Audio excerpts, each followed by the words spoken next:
I learned mind reading skills when I was a child from my dad, who used to be a performer at a local circus.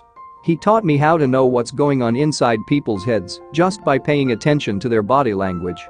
Of course, I wasn't very interested since I had no use for it at that time, so I tried to persuade him to teach me some card tricks instead. However, he insisted that knowing what a person is going to do next is a vital life skill. Truly, that made me into what I am today.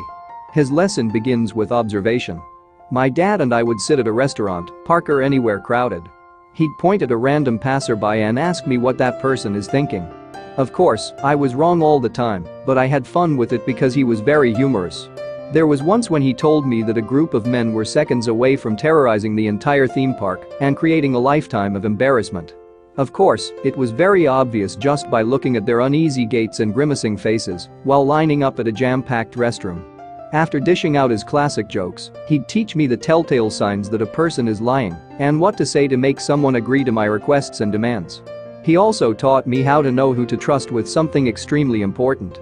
These skills have been very handy, especially in the cutthroat industry that I'm engaged in, where people normally sell out others to gain advantage.